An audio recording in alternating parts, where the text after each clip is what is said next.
Hey all, Brent here with a little commentary on live action movie adaptations of anime and manga. And this is coming from like the new Cowboy Bebop movie that they're working on in Hollywood, and they're working on a Battle Angel Alita movie. Well, Cameron's been doing that for, years.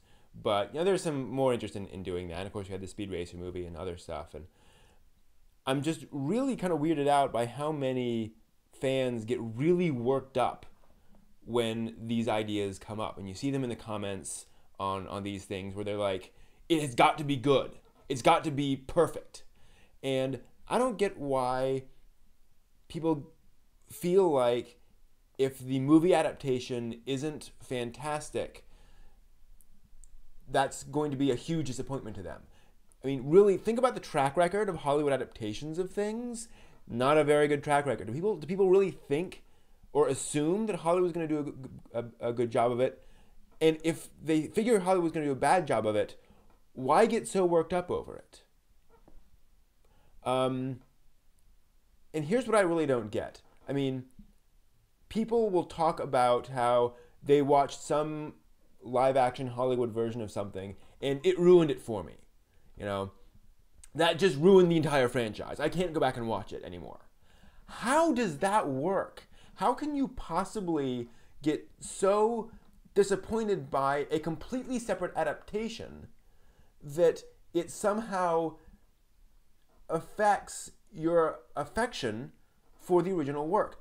The original thing is still the same. It hasn't changed at all. All the animation's still there. All the characters are there. It's all the same. But somehow the existence of this other thing invalidates what already existed. What? It doesn't make sense. Not even on a emotional level. If you loved it before, how can you not love it now?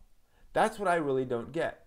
And the logic, and obviously it's not logical, but I mean, think about Gundam, for example. There's this really terrible live-action Gundam thing called G-Savior, made in Canada. It's a sort of mini-series, and I've seen it. Yeah.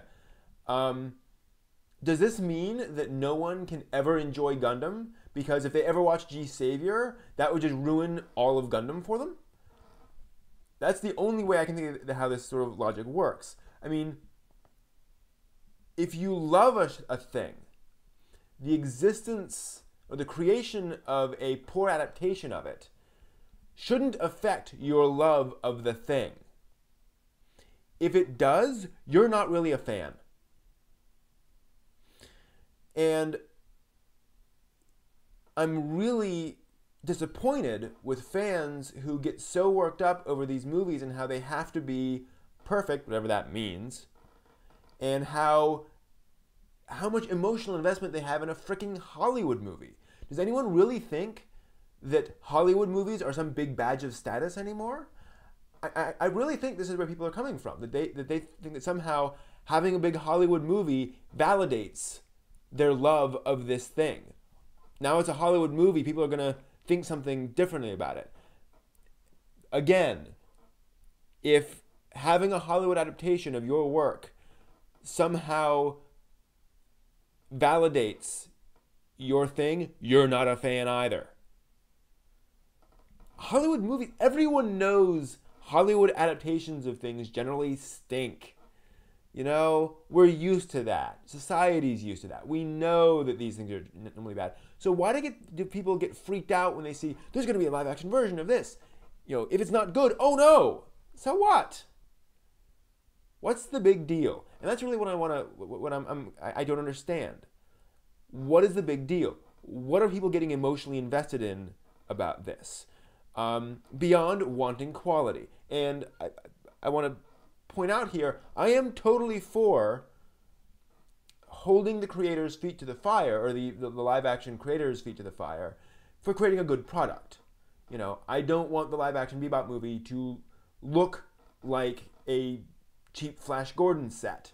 I expect that to look right and for the effects to match and all that kind of stuff. But beyond that, beyond making sure it's an effective movie,